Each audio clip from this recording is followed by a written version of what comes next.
সিরাতুন নবী সাল্লাল্লাহু আলাইহি ওয়াসাল্লাম আলোচনা করবেন শেখ মতিউর রহমান মাদানী। আসসালামু আলাইকুম ওয়া রাহমাতুল্লাহি ওয়া বারাকাতুহু। ইন্নাল হামদালিল্লাহ নাহমাদুহু ওয়া নাস্তাঈনুহু ওয়া নাস্তাগফিরুহু ওয়া নাউযু বিল্লাহি মিন শুরুরি আনফুসিনা ওয়া মিন সাইয়্যাতি আমালিনা। মান ইয়াহদিহিল্লাহু ফালা মুদিল্লা লাহু ওয়া মান ইউদ্লিল ফালা হাদিয়া লাহু। ওয়া আশহাদু আল লা ইলাহা ইল্লাল্লাহু ওয়াহদাহু লা শারীকা লাহু ওয়া আশহাদু আন্না মুহাম্মাদান আবদুহু ওয়া রাসূলুহু সাল্লাল্লাহু তাআলা আলাইহি ওয়া আলা আলিহি ওয়া সাহবিহি ওয়া সাল্লামা তাসলিমান কাসীরা। আম্মা বাদ। সম্মানিত ভাতৃমণ্ডলী, আল্লাহ রাব্বুল আলামিনের প্রশংসা এবং প্রিয় নবী সাল্লাল্লাহু আলাইহি সাল্লামের উপর সালাত ও সালামের পর আজ 22শে জমাদাল উলা 1444 হিজরি মোতাবেক 16ই ডিসেম্বর 2022 আমাদের ধারাবাহিক আলোচনা প্রতি জুমা এশার সালাতের পরে দীর্ঘ সময় ধরে চলে আসছে রাসূলুল্লাহ সাল্লাল্লাহু আলাইহি সাল্লামের সিরাত বা জীবনী, সিরাতুন নবী সাল্লাল্লাহু আলাইহি সাল্লাম। আজকে পর্ব নম্বর 91।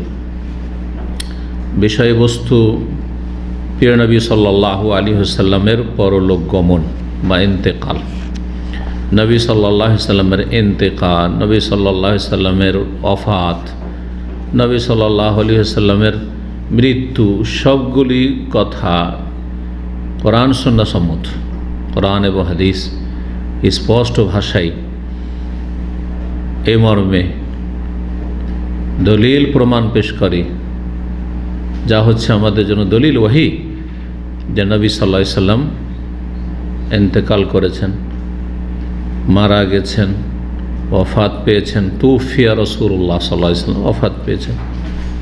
ওফাত মানে আত্মগ্রহণ, আল্লাহর আত্মগ্রহণ। আল্লাহ কারো আত্মাকে গ্রহণ করেন, এটাকে ওফাত বলা হয়। এই জন্য ওফাত, মৃত্যুকে ওফাত বলা হয়। আল্লাহু ইয়াতাওয়াফাল আনফুসা হিনা মাউতিহা। মওত শব্দটি কোরআনে ও হাদিসে এসেছে রাসূলুল্লাহ সাল্লাল্লাহু আলাইহি ওয়াসাল্লামের জন্য, যে ইন্নাকা মাইয়িত, হে নবী তুমি মৃত, মানে মরণশীল, মরবে। মাইয়িত বলেছেন। মাইয়িত আমরা বাংলা ভাষাতেও বুঝি। মাইয়িত মানে কি? যে ব্যক্তি মারা গেছে অথবা মারা যাবে, মৃত মানে মরণশীল, এই জন্য মাইয়িত মানে এখানে। তারপরে আফাই মিত্তা, হে নবী তুমি যদি মারা যাও, হুমুল খালেদুন, তারা কি চিরকাল বেঁচে থাকবে? কয়েকটি আয়াতে মর্মে রয়েছে। রাসূলুল্লাহ সাল্লাল্লাহু আলাইহি ওয়াসাল্লাম সম্পর্কে সাহাবায়ে কেরাম, মা আয়েশা রাদিয়াল্লাহু তাআলা আনহা বেশ হাদিস বর্ণনা করেছেন অনেকগুলি। মাতা রাসূলুল্লাহ সাল্লাল্লাহু আলাইহি ওয়াসাল্লাম, রাসূল মারা গেছেন। মাতা এমত মানে মত থেকে মারা গেছেন। সুতরাং নবী সাল্লাল্লাহু আলাইহি ওয়াসাল্লাম সম্পর্কে মারা গেছেন, মৃত্যুবরণ করেছেন অথবা ওফাত পেয়েছেন, ইন্তেকাল করেছেন, ওর মানে হচ্ছে ইন্তেকাল করা আমাদের বাংলা উর্দু ভাষায়। আরবিতে ইন্তেকাল শব্দটি অন্য অর্থ হয়ে থাকে, যদি এখানেও সে অর্থটি ফিট, কিন্তু ইন্তেকাল মানে মওত আসলে নয়। ইন্তেকাল মানে স্থানান্তরিত হওয়া, এক জায়গা থেকে আরেক জায়গায় চলে যাওয়াকে কি বলা হয়? ইন্তেকাল বলা হয়।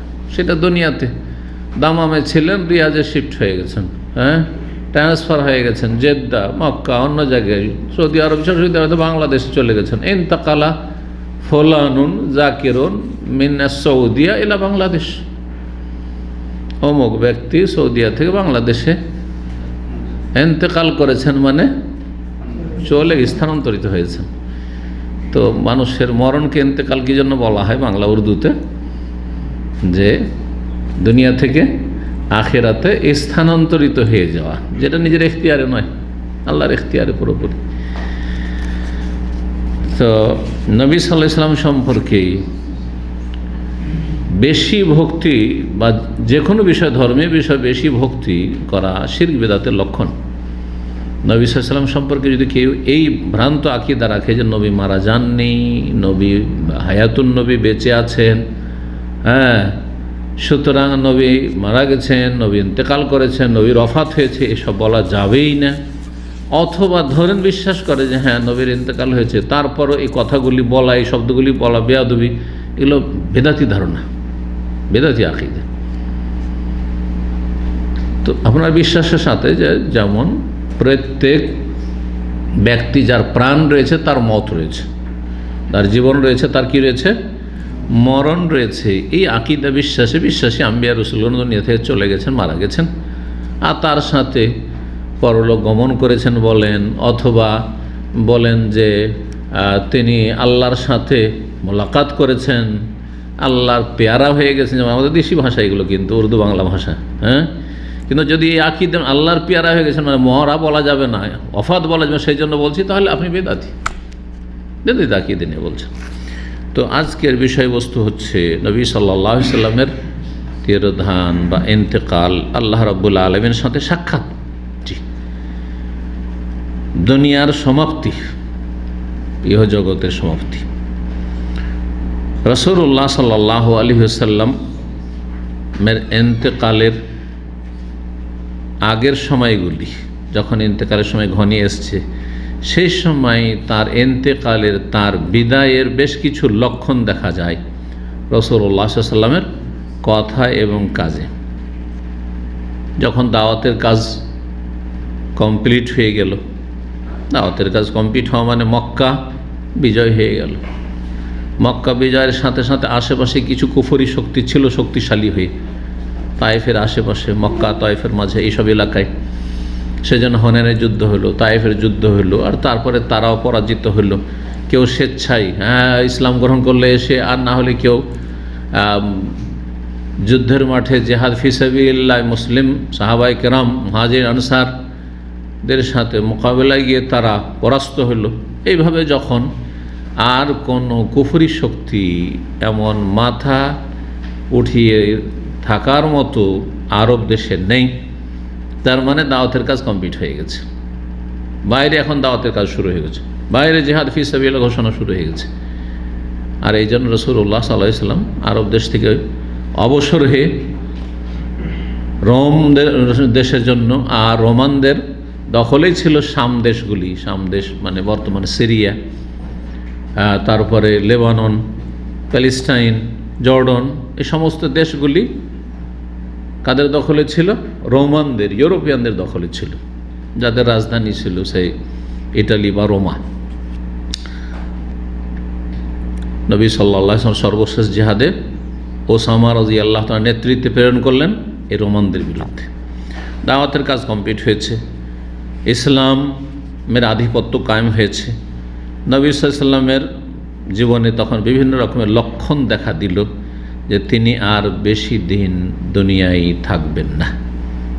সবাই এসেছেন, আম্বিয়া রসুলগণ চলে গেছেন, তাকেও চলে যেতে হবে। তার কথা কাজের মাধ্যমে এগুলির প্রমাণ সুস্পষ্ট হয়ে উঠল। তার মধ্যে প্রথম যেটি, কয়েকটি লক্ষণ নবী সাল্লাল্লাহু ইন্তেকালের এখানে আলোচনা করব। প্রথম হচ্ছে যে নবী সাল্লাল্লাহু আলাইহি ওয়াসাল্লাম প্রতি বছর রমজান মাসে ইতিকাফ করতেন। কয়দিন করে? 10 দিন করে। কিন্তু যেই বছরে রমজানের পরে আর কোনো রমজান আসেনি নবী সাল্লাল্লাহু আলাইহি ওয়াসাল্লামের জীবদ্দশায়, শেষ রমজান যেটি, শেষ রমজানটি ছিল 10ম হিজরি রমজান।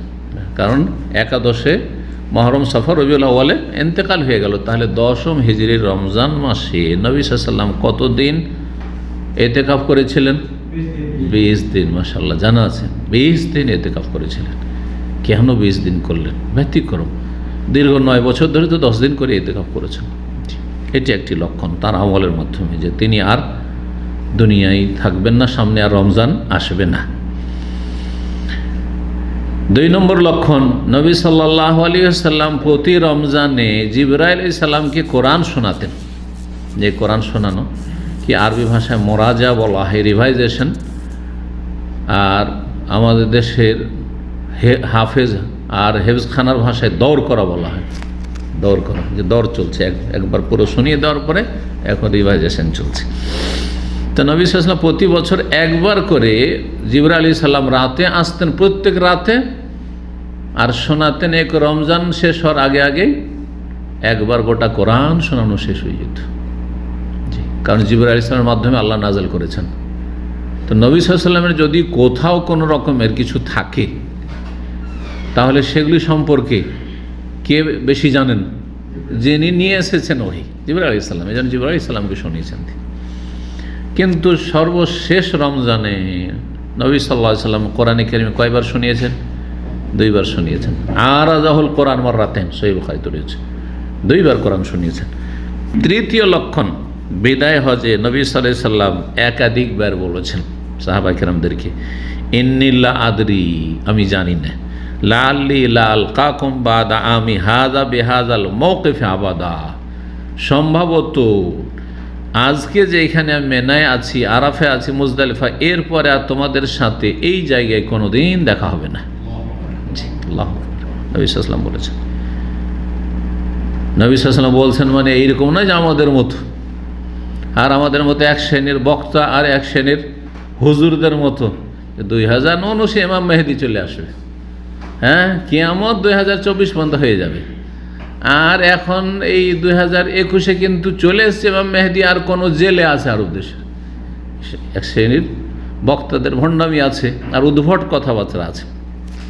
তা নবী সাল্লাল্লাহু আলাইহি ওয়াসাল্লাম তার এরকম না যে হয়তো তোমাদের সাথে দেখা হবে না। আমরা অনেক সময় হয়তো অনেকে বলে থাকি, কিন্তু নবী সাল্লাল্লাহু আলাইহি ওয়াসাল্লাম বলছেন ওহির ভিত্তিতে তাকে জানিয়ে দেওয়া হয়েছে। আম্বিয়া রসুলগণকে কিন্তু তাদের ইন্তেকাল সম্পর্কে জানিয়ে দেওয়া হয়তো, আমাদের কাছে জানার কোনো সূত্র নেই, কারণ ওহী নেই। ঠিক আছে, যদি কাউকে কোনো লক্ষণ দ্বারা বা কেউ যদি বুঝতে পারে যে আমার ইন্তেকাল ঘনিয়ে এসছে, সেটা হতে পারে আল্লাহর পক্ষ থেকে কারামতের রাস্তা খোলা আছে, কিন্তু আল্লাহর নেক বান্দাদের জন্য। এই নয় যে সুফিদের জন্য, বেদাতি পীরদের জন্য, না না না, তারা আল্লাহর ওলি নয়। এটা আসলে বেদাতি কখন আল্লাহর ওলি হইতে পারে না। কোরআন সুন্নাহর জ্ঞানী এবং আমলকারী, কোরআন সুন্নাহর খাদেম কাউকে যদি আল্লাহ, তারপরে সবাইকে জানবে এমনও জরুরি নয়, হতে পারে সেটা রাস্তা, কিন্তু সেটা এমন কোনো রাস্তা নাই যে যেই সে বলবে যে আমি বুঝতে পারছি যে আমি মরে যাব, আর সেটাই সত্য হয়ে যাবে। হতে পারে এটি তার নিছক ধারণা ছিল, কিন্তু অবাস্তব। অনেকে আপনাদের মতো সাধারণ মানুষরা একটু অসুস্থ হলে কি বলে, আর বাঁচব না রে ভাই, আর বাঁচব না মনে হয়, ঠিক ঠিক না? এটা আসলে মিথ্যা কথা। দেখা গেল যে তারপর সুস্থ হয়ে কত বছর আরও বাঁচল। এই জন্য এইরকম নেগেটিভ কথা বলা বাঞ্ছনীয় নয়। এটা আল্লাহ সম্পর্কে কুধারণা। মানুষ যেমন আল্লাহ সম্পর্কে ধারণা রাখবে তেমনটা হবে। এই জন্য আমি কোনো ভাইকে, কোনো বোনকে, যদি আমার আত্মীয় স্বজন হোক অথবা কাছের হোক, কেউ যদি নেগেটিভ কোনো কথা বলে, আমি সাথে সাথে সতর্ক করি, খবরদার নেগেটিভ, আমি আর বাঁচব না। হ্যাঁ, না বাঁচবে না তুমি, হতে পারে এই কথা আল্লাহর কাছে কবুল হয়ে যাচ্ছে তোমার। কেন আল্লাহ সম্পর্কে কুধারণা? সবসময় পজিটিভ বলতে অসুবিধাটি কী আছে? আল্লাহ আমাকে অনেক দিন রাখবেন, আল্লাহ আমাকে সুস্থ করে দেবেন, আর ভালো হব না মনে হয়, এই রোগ থেকে কি আর মুক্তি পাওয়া যায়? কেন পাওয়া যাবে না? আল্লাহ কি অক্ষম? যেসব রোগগুলিকে আজকাল মেডিকেল সায়েন্সে বলা হচ্ছে যে এই রোগের কোনো স্থায়ী চিকিৎসা নেই, যা আপনি ফিনিশ করে দেবেন, সারা জীবন সুগার ওষুধ খেতে থাকতে হবে, সারা জীবন প্রেশার ওষুধ খেতে হবে, বলছেন না? হ্যাঁ, এর কোনো চিকিৎসা নেই। আল্লাহ পারেন না? ডাক্তার না পারতে পারে, আল্লাহ পারেন না? তাহলে আল্লাহ সম্পর্কে ইয়াকিন বাড়িয়ে আল্লাহর কাছে দোয়া করেন যে আল্লাহ, ডাক্তারে বলছে, আর ডাক্তারি বিদ্যাই বলছে, চিকিৎসা বিদ্যায় বলছে আমার এই রোগ ভালো হবে না, আল্লাহ তুমি সর্বশক্তিমান, আল্লাহ করলে সেইটা তুমি ভালো করে দাও। অসম্ভব কিছু নেই রব্বুল আলমীর কাছে, কিন্তু আমাদের ইয়াকিনে দুর্বলতা রয়েছে, আর আল্লাহ সম্পর্কে আমাদের সুধারণা যেমন রাখা উচিত তেমনটা নেই আসলে। তো নবী সাল্লাল্লাহু আলাইহি ওয়াসাল্লামের জন্য ঠিক আছে, কিন্তু আমি আপনি যখন তখন বলবো একটু কোনো রকম, হ্যাঁ, একটু খারাপ অবস্থা দেখলেই, শারীরিক অবস্থা খারাপ আর এই সেই, তো আর বাঁচবো না মনে হয়, আর আগামীতে তোমাদের সাথে দেখা হবে না। কেউ এখান থেকে ভুল মেসেজ নিতে পারে যে নবী বলেছেন আমি বললাম তো কী হলে, নবী সাহেব বলেছেন তার কাছে ওহি আসে। আম্বিয়া রসুলগণকে আগে জানিয়ে দেওয়া হয় যে তোমার ইন্তেকালের সময় ঘনিয়ে আসছে। জি, মুসা আলাইহিস সালামকে জানিয়ে দেওয়া হয়েছে যে তুমি মরবে কি মরবে না, বাঁচতে চাও না কি আরও? হ্যাঁ, বাঁচতে চাইলে তারপরে বলছে তারপরে আবার মরতে হবে, তো মরতে হবে তাহলে আর এখনই মরতেই যখন হবে, তো আর তাহলে আর বিলম্ব করে লাভ কি? আল্লাহ তোমার ফয়সালা যখন আছে ওইটাই তাহলে।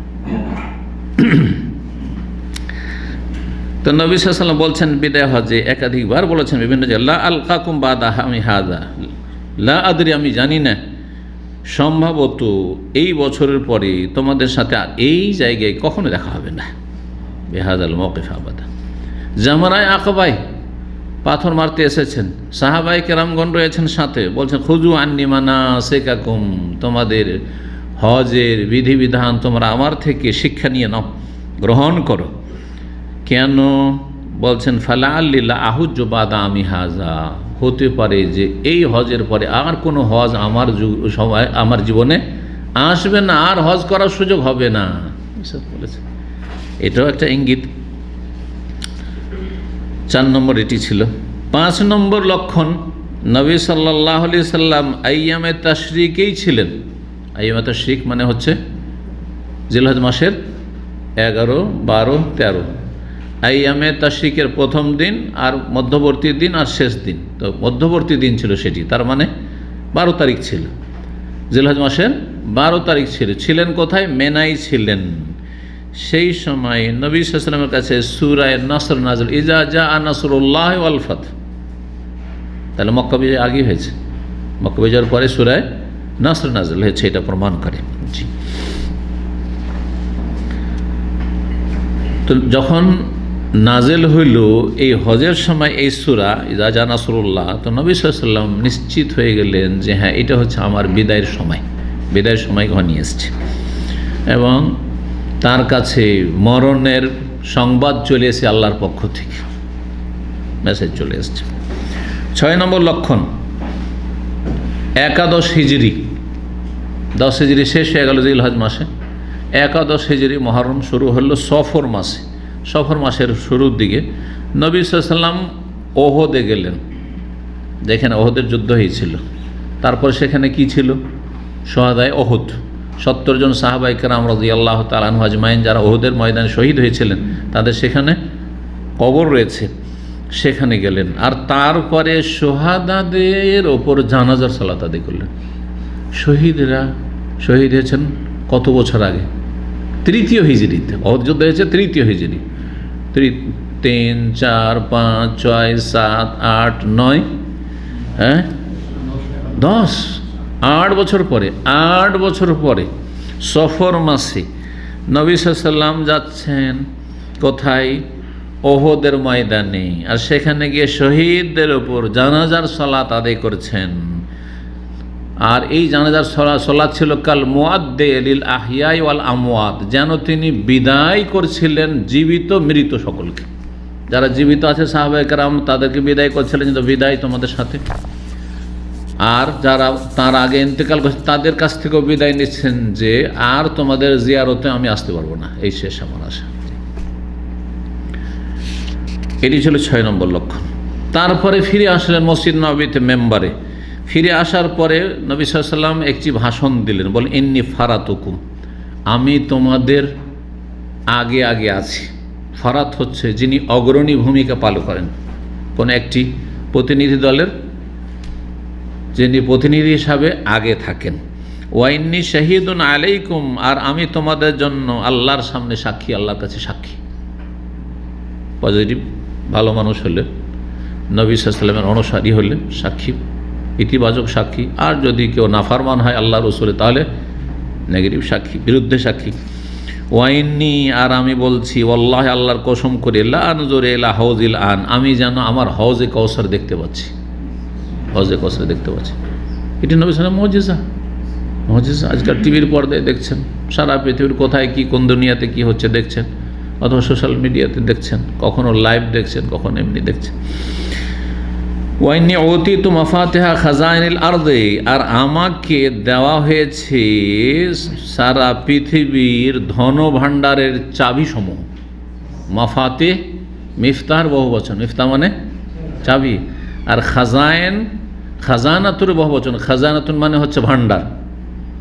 আর ধন ভাণ্ডার সেই যুগে স্বর্ণ আর চাঁদির ছিল, স্বর্ণ আর চাঁদি, বা স্বর্ণ চাঁদির বিকল্প টাকা পয়সা। আর সেই যুগে স্বর্ণ চাঁদিরই টাকা ছিল। জি, তখন কাগজের টাকা আসেন, কাগজের টাকার বয়স 200-250 বছর। সারা পৃথিবীর যত ধনভাণ্ডার রয়েছে তার চাবি আমাকে দেওয়া হয়েছে। এর মানে কি? এর মানে হচ্ছে যে পৃথিবীর মধ্যে তখন 2টো জাতি সবচাইতে শক্তিশালী ছিল। একটি জাতি হচ্ছে পারস্য জাতি, আর একটি জাতি হচ্ছে রোমান জাতি, ইউরোপিয়ান জাতি। পারস্য যারা অনারব, এই পারস্য সভ্যতা থেকে শুরু করে ভারতীয় সভ্যতা, হিন্দুদের সভ্যতা, এতদূর পর্যন্ত সবগুলি এর মধ্যে সামিল। যদিও ভারতের আলাদাই মানে নেতৃত্ব ছিল, সেটা আলাদা কথা, কিন্তু অগ্নি পূজা আর মূর্তি পূজা, শিরকের ধর্ম দুটোই। আর রোমানদের ছিল খ্রিস্টান ধর্ম। জি, তো এই দুটো সবকে বলা হয়েছে পৃথিবীর সম্পদ। পৃথিবীর সম্পদ, এদের কাছে পৃথিবীর সিংহভাগ ধন সম্পদ কুক্ষিগত ছিল, কারণ দুটোই ছিল পার্শ্বত্য। আজকে যেমন পৃথিবীর অধিকাংশ ধন সম্পদ আমেরিকা আর রাশিয়ার হাতে, আর আরেকটি শক্তি এখন নতুন হয়ে এগিয়ে যাচ্ছে, সেটা হচ্ছে কম্পিটিশনে, সেটা হচ্ছে চাইনা। জি, মাফাহাতিহাল আরজে বা মাফাতিহাল আরজে বলেছে, মাফাতিহা খাজাইনুল আরজ বলেছেন, অথবা মাফাতিহাল আরজে পৃথিবীর চাবিকাঠি। ওয়াইন্নি আল্লাহ, আর আমি বলছি আল্লাহর কসম করে, মা খাফা আলাইকুম আন তুশরিকু বাদি, আমার পরে, আমি দুনিয়া থেকে চলে যাওয়ার পরে তোমরা মুশরিক হয়ে যাবে, শিরকে লিপ্ত হবে, আবার প্রতিমা পূজা শুরু করবে, এই ভয়টা আমার নেই। কিন্তু মাজার পূজা তো লেগেছে, কিন্তু আরবরা মাজার পূজায় লাগেনি। তখনকার সম্বোধনটা ছিল কাদের জন্য? এই আরব উপদ্বীপে, আরব জাজিরায় যারা বসবাসকারী তাদের জন্য। এখানে মাজার পূজা নেই আলহামদুলিল্লাহ, আর মূর্তি পূজাও নেই। তো নবী সাল্লাল্লাহু আলাইহি ওয়াসাল্লাম বলছেন যে আমার এই ভয়টা নেই যে তোমরা তাড়াতাড়ি আবার মুশরিক হয়ে যাবে, দুর্গা পূজা বা দুর্গা পূজা শুরু করে দিবে, এমনটা করবে না। কিন্তু কিয়ামতের আগে হবে, হাদিস হয়েছে সহিহ বুখারীতে, কিয়ামতের পূর্ব সময়ে আরবরাও অনেকে মুশরিক হয়ে যাবে, যেটা এখনও কল্পনা করতে পারেন না। যে আরব দেশে একটা মাজার পূজা হয় না, একটা পীর পূজা হয় না, একটা গাছের পূজা হয় না, কোনো আস্তানার পূজা হয় না। ভারত বাংলাদেশে সব রকম পূজা আছে, জিন্দা পূজা, মুর্দা পূজা, দাঁড় করে শুইয়ে আছে না নেই, সব কিছুর পূজা আছে, সব কিছুর পূজা আছে, এমন কিছু নেই যার পূজা হয় না। মুসলিমদের কাছেও তেনাপীর আছে, শুনেছেন তেনাপীর? ঢেলাপীর শুনেছেন? আমি নিজে দেখেছি, একটা গাছের তলায় যে যায় ওখানে একটা ঢেল ফেলে, যে যায় ওখান দিয়ে রাস্তায়। যৌবনকালে তখন মাদ্রাসায় শিক্ষক ছিলাম, তো এলাকায় 25-50 কিলোমিটার মধ্যে জায়গা মসজিদ মাদ্রাসার সাথে যুক্ত, বিশেষ করে তাদের জলসাগুলিতে যেতে হইতো আমাদেরকে, যেতে হবে একটা জলসায়। তো ওখান দিয়ে আসছি, দেখছি অনেক ঢেল কেন উঁচা আছে, এতগুলো ঢেলার সারি উঁচা আছে কেন? বুধিয়া মাদ্রাসা থেকে ওই পাতিকলার দিকে, ওই দিকটায় আমবাগানের এলাকা, মালদহ ডিস্ট্রিক্ট। তো এত কেন ঢেলা জিজ্ঞেস করলাম গাড়িতে তখন। আর তখনকার যুগে সুবহানাল্লাহ ওই সব এলাকাতে কোনো বাসের ব্যবস্থা নেই, ট্রেনের ব্যবস্থা নেই, পল্লী গ্রাম হয় হাঁটতে হবে, না হয় সাইকেলে চড়তে হবে, না হলে গরুর গাড়িতে যেতে হবে, মহিষের গাড়িতে। তো গরুর বা মহিষের গাড়ি ছিল, আর গরুর গাড়িতে আসছে। গরুর গাড়ির ওপরে যেটা দেওয়া হয় এটা কি বলে? ছাউনি। ছাউনি তো খুব সুন্দর ভাষা বললেন। প্রত্যেক দেশের আঞ্চলিক ভাষা আছে, বা প্রত্যেক ডিস্ট্রিক্টের আঞ্চলিক ভাষা আছে। তো আমাদের মালদহর রাজশাহীতে এটাকে টপ্পর বলে। তো আপনারা কি বলেন? জানেন না? টঙ্গর। আচ্ছা, মাশাআল্লাহ। তো যাই হোক, ওই সব গাড়িতে চেপেছি, ওই সব গাড়িতে চেপে বিয়ে শাদিতে বরযাত্রী গেছি। আর ওই সব গাড়িতে বসলেই তখনকার যুগে এমন হইতো, গন্ধক একটা হইতো যে বমি হইতো। তো বিয়ে বাড়িতে গিয়ে খেয়ে দিয়ে কোনো লাভ নেই, বাড়ি আস্তে আস্তে রাস্তা দিয়ে সব শেষ, সব আল্লাহ হেফাজত করে। ছোটোকালে খুব বমি হইতো, মহিলাদের মতো। মহিলাদের তো বয়সে বমি হয় অধিকাংশ মহিলাদের। তো এইরকম অনেক পুরুষদের আছে, ও মহিলার চাইতেও অধম বেচারা, এত বমি হয়। কিন্তু আলহামদুলিল্লাহ খুব চিন্তা করতাম ছাত্র জীবনে, যখন বমি হতো যে 10-20 কিলোমিটার গেলে বমি হয়। তো এখন না হয় নিজের এলাকাতে পড়াশোনা করেছি, একটু বড় হয়ে যখন দূরে যাবো তখন কেমনে কী করবো, ট্রেনে বাসে চাপবো কী করে, এই চিন্তাটা খুব করতাম। কিন্তু যেই সাবালকে উঠলাম 15 বছর বয়স, তারপর আর বমি হয়নি আলহামদুলিল্লাহ। যা বমি হয়েছে তার আগেই হয়েছে। তো যাই হোক, কী বলতে গিয়ে বললাম যে সব রকমের পূজা আছে আরব দেশে, কিন্তু কোনোটাই নেই আলহামদুলিল্লাহ এখন পর্যন্ত। তারপরেও সহিহ বুখারী হাদিসে রয়েছে কিয়ামত অতদিন হবে যতদিন পর্যন্ত 10 বংশের মহিলারা গিয়ে 10 এলাকার সেখানকার যে মন্দির হবে, মন্দির যেখানে মূর্তি পূজা, সেখানে গিয়ে তারা পাছানা ঘষা দিবে। তার মানে তারা ভিড় ভাড় করে সে মন্দিরে গিয়ে প্রতিমা আর পুতুল পূজা করতে যাবে, ভবিষ্যৎবাণী। এই জন্য কখনো এটা ভাববেন না যে আমরা সহি আকীদার জন্মসূত্রে আমাদের 7 পুরুষ আহলে হাদিস, আমরা কি আর মাজার পূজাতে যাই? আর ওপর আপনাদের চাইতো শিরক বেদাত বেশি বুঝে, আমাদের দেশের আহলে হাদিস চাইতে বেশি বুঝে। তারপরে এমন একটা সময় আসবে, দিন সম্পর্কে এমন অজ্ঞতা হবে, দিন থেকে এমন দূরে হয়ে যাবে, বা যে কোনো পরিস্থিতিতে তখন কেউ মূর্তি পূজা শুরু করে দেবে, কেউ মাজার পূজা শুরু করে দেবে।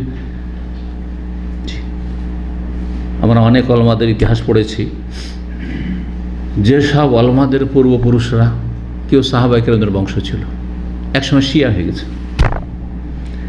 একসময় শিয়া ছিল, না হয় বেরোলি মাজার পূজারি ছিল, পরে আহলে হাদিস হয়েছে। ভারতে এরকম অনেক ওলামা আছে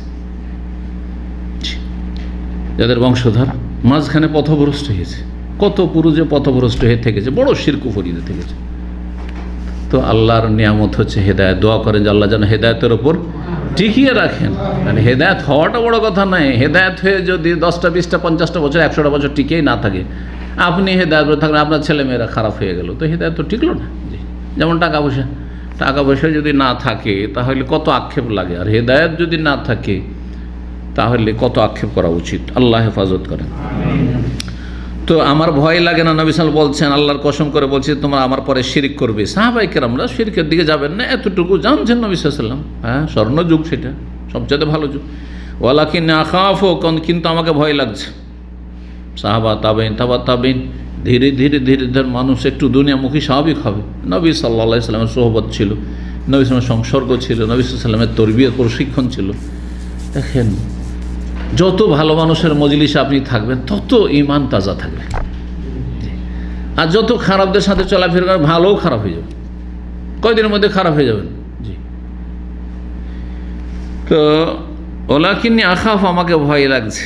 শিরিক বলে ভয় লাগে না যে তোমার মুশরিক কাফের হয়ে যাবে, নাস্তিক হয়ে যাবে, কিন্তু ভয় লাগছে কি আনতানাফাসু ফিহা, দুনিয়া নিয়ে মেতে উঠবে, কেউ ক্ষমতা নিয়ে মেতে উঠবে, হ্যাঁ, কেউ দুনিয়ার স্বার্থ নিয়ে মেতে উঠবে, পয়সা নিয়ে মেতে উঠবে। দেখেন, দিনী ভাই দুইজনে শেয়ারে ব্যবসা করেছে, দাম মামে বহু দেখলাম, সৌদি আরব মেলা দেখলাম। আরে সহি আকীদা, দুজনে হেদায়েত হয়েছে। ভাই, দিনী ভাই ছাড়া আমি কিছু বুঝি না। কত যে মহব্বতের কথা, তাই না? আর টাকা পয়সা নিয়ে যখন একসাথে ব্যবসা করা শুরু করেছে, তখন শুধু আপনাকে লসই দেখায়, ওর লস নেই। যার হাতে টাকা তার কোনো লস নেই।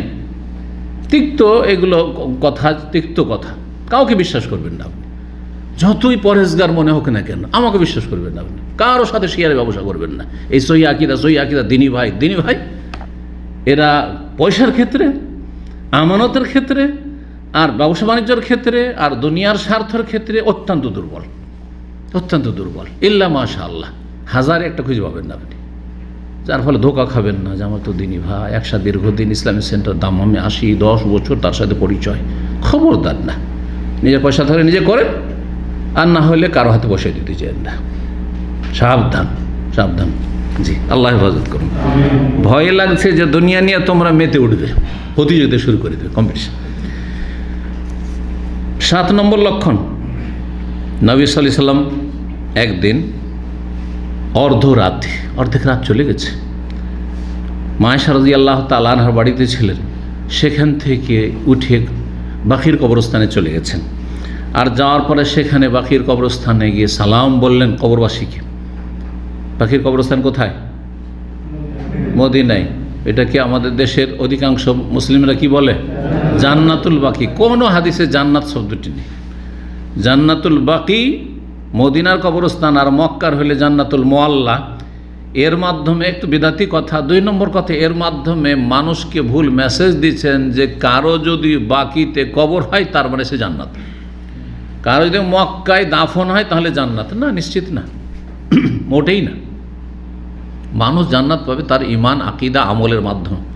ঈমান তার ঠিক আছে কিনা, বড় শিরক কুফরের উপর তো মরেনি, তারপরে ফরজ ওয়াজিব তার ইবাদত বন্দেগী ঠিক আছে কিনা, আখলাক চরিত্র ঠিক আছে কিনা, লেনদেন ঠিক আছে না, মানুষের হক নষ্ট করেছে, পয়সা হক নষ্ট করেছে, আর বান্দার হক আদায় করেনি, আর এদিকে মক্কায় মরেছে বল জান্নাতি। এত সহজ মনে করেন শহীদকে তো আল্লাহ মাফ করবেন না, কখনো মাফ করবেন না।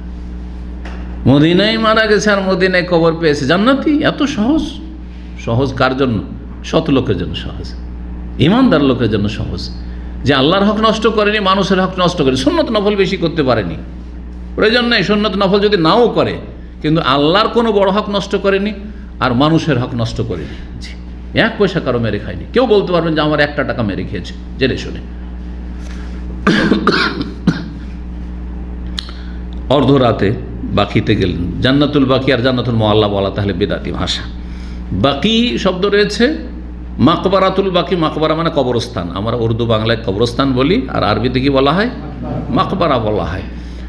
আর না হইলে বাকিউল গারকাদ। গারকাদ কাঁটাযুক্ত, কাঁটাওয়ালা ঘাস ওই জমিগুলোতে হইতো, বাকির জমিগুলোতে ওই এলাকাটাই হইতো, সেজন্য বাকিউল গারকাদ বলা হচ্ছে। গারকাদ কাঁটা বিশিষ্ট এলাকার বাকি। জি, তো বাকির কবরস্থানে রাতে গেলেন। তাহলে বোঝা গেল যে কবর জিয়ারত আমার দেশের লোকেরা সব দিনে করে, দিনের সাথে কোনো সম্পর্ক নেই। যদি এমন হয় যে সাপ বিছুর ভয় আছে, অথবা নিরাপত্তার ভয় আছে, অথবা অন্ধকারে যেন, সেটা ভিন্ন বিষয়। কিন্তু আপনি মনে করেন যে জিয়ারত হচ্ছে দিনের সাথে সম্পর্ক, না না না। জিয়ারতের ক্ষেত্রে অনেক বেদাত আমাদের সমাজে আছে। জুমার পরে দলে দলে জিয়ারত, ঈদ পড়ার পরে চলো ভাই সবাই মিলে জিয়ারত করি। আর জিয়ারত মানে দল বেঁধে যেত। নবী সাল্লাল্লাহু আলাইহি ওয়াসাল্লাম সাহাবা একরামদের চলো জিয়ারত করে আসি করেছেন, একা বেরিয়ে গেছেন, কেউ সাথ হয়ে গেল, সেটা আলাদা কথা। এটা হচ্ছে সুন্নত তরিকা। তো নবী সাল্লাল্লাহু আলাইহি ওয়াসাল্লাম রাতের অন্ধকারে যাচ্ছেন, অর্ধেক রাতে, রাত 11টা-12টার সময় বকিতে গিয়ে তাদের জন্য দোয়া করছেন সালাম বলে, আল্লাহ মাগফিরলি আহলে বাকিল গারকাদ। সহিহ মুসলিমে হাদিস রয়েছে, সুনান নাসাঈ অন্যান্য হাদিসে রয়েছে। সালাম বললেন তাদেরকে, আসসালামু আলাইকুম আহলাল মাকাবির, বিভিন্ন ভাষা দিয়ে রয়েছে। আসসালামু আলা আহলাদ দিয়ার মিনাল মুমিনিন ওয়াল মুসলিমিন ওয়া ইন্না ইনশাআল্লাহ বিকুম লালাহিকুন আসআলুল্লাহ লানা ওয়া লাকুমুল আফিয়া। এই হাদিসটি সহিহ জিয়ারতের সালামের ক্ষেত্রে, কবর জিয়ারতের। আর আমাদের সমাজে যেটি খুব প্রসিদ্ধ, ছোটোকালে আমাদেরকে মুখস্থ করিয়েছে আহলে হাদিস, মসজিদ মক্তবে মুখস্থ করিয়েছে, কারণ তারাও একসময় সহিহ জয়ীফ খুব কম বুঝতো, এখন কিছুটা আলহামদুলিল্লাহ। আর হানাফি সমাজে তো ওইটা ছাড়া আর কি, জয়ীফটা ছাড়া কিছু যায় না, যেটা তিরমিজিতে আছে, আসসালামু আলাইকুম ইয়া আহলাল কবুরে ইয়াগফিরুল্লাহু লানা ওয়া লাকুম আনতুম সালাফুনা ওয়া নাহনু বিল আসার। হাদিস জয়ীফ, দুর্বল দোয়াইটি। দুর্বলটিকে ডিলিট করেন। ওই ছোটোকালে মুখস্থ করে সেজন্য থেয়ে গেছে, এটা পড়ি না। কিন্তু ওই ছোটোকালের পরে যখনই সহিহ জয়ীফ জানিয়েছি তারপর থেকে মোটেই পড়ি না। কিন্তু ছোটোকালের মুখস্থটা হচ্ছে কি, আল হেফজ ফিস সিগার কান্নাকশ ফিল হাজার। আরবিতে একটি প্রবাদ আছে যে বাল্য জীবনে মুখস্থ করা হচ্ছে পাথরের ওপর লিখার মতো। পাথরে যদি পাথর খোদাই করে লিখা থাকে কখনো মিটবে না, কখনো মিটবে না। খাতা কলমে লিখে রেখেছেন, মুছে যাবে, মিটে যাবে, তাই না? কিন্তু পাথর থেকে ওই রকমই। তো ছোটোকালকার মুখস্থগুলো আর মুখস্থ করা লাগে না, ও আছেই, থাকবে। জি, আল্লাহ তৌফিক দান করুন। তো নবী সাল্লাল্লাহু আলাইহি ওয়াসাল্লাম দোয়া করলেন তাদের জন্য। অসুস্থতা বেড়ে গেল, অসুস্থতার সূচনা। এতক্ষণ পর্যন্ত শুধু নবী সাল্লাল্লাহু আলাইহি ওয়াসাল্লামের এন্তেকালের পূর্বাভাস এবং তার বেশ কিছু লক্ষণ সম্পর্কে আলোচনা করলাম, 7টি। 28 অথবা 29 সফর ছিল, 28 অথবা 29 সফর। কত হিজরি? 11 হিজরি, 11 হিজরি। সেই দিন ছিল সোমবার, সেদিন ছিল সোমবারের দিন। রাসূলুল্লাহ সাল্লাল্লাহু আলাইহি ওয়াসাল্লাম বাকির কবরস্থানে একটি জানাজায় উপস্থিত হলেন। বাকির কবরস্থান থেকে ফিরলেন, যখন ফিরতে লেগেছেন তখন থেকে অসুস্থ। সামান্য একটু জায়গা বাকির কবরস্থান থেকে নবী সাল্লাল্লাহু আলাইহি সাল্লামের কক্ষগুলি, অর্থাৎ আপনার বাবে জিবরিল আলাইহিস সালাম এটা ওইখানে, মা আয়েশার কক্ষ, আর তারপরে সারি ধরে সব আজওয়াজে মুতাহহারাত রাদিয়াল্লাহু তাআলা আনহুন্নার বাড়িগুলি, কক্ষগুলি, হুজরা। ফিরে আসলেন, রাস্তাতেই অসুস্থ হয়ে পড়লেন, প্রচণ্ড মাথায় ব্যথা, ভীষণ মাথায় ব্যথা, এবং তার সাথে সাথে জ্বর, শরীরে জ্বর শুরু হয়ে গেল, জ্বরের সাথে মাথার ব্যথা। মাথার ব্যথা তখনকার যুগে হইলে, তখন তার এত ওষুধের ব্যবস্থা ছিল না, কি করতেন, মাথাকে কাপড় দিয়ে শক্ত করে বেঁধে নিতেন, কাপড় দিয়ে পেঁচিয়ে নিতেন। জি, এত জ্বর ছিল যে মাথায় যে কাপড় বাঁধা আছে পাগড়ির মতো করে, তার ওপরেও গরমটা অনুভব করা যাচ্ছে, যে এত শরীরের তাপমাত্রা। নবী সাল্লাল্লাহু আলাইহি ওয়াসাল্লাম এই অসুস্থ অবস্থায় 11 দিন সালাত আদায় করলেন, সাহাবায়ে কেরামদের সাথে 11 দিন ইমামতি করে সালাত আদায় করলেন। আর মোট তার অসুস্থতার দিন ছিল 13 অথবা 14 দিন। মানে যে অসুস্থ হইলেন সফর মাসের কয় তারিখে? 28 অথবা 29 তারিখে বলা হয়েছে। 28-29 তারিখ থেকে শুরু করে ইন্তেকাল করলেন কোন দিনে? 12 রবিউল আউয়াল। তাহলে 28 আর 29-এ যদি মাস শেষ হয়ে যায় তাহলে এই দিকে একদিন বা দুই দিন হয়ে গেল, আর ওইদিকে হচ্ছে 12 রবিউল আউয়াল সকাল পর্যন্ত, তাহলে 14 দিন হয়। 14 দিন হয় যদি 30-এর মাস হয়ে থাকে, আর না হলে কত হবে? 13। সেজন্য বলেছেন 13-14 দিন তিনি অসুস্থ থাকলেন।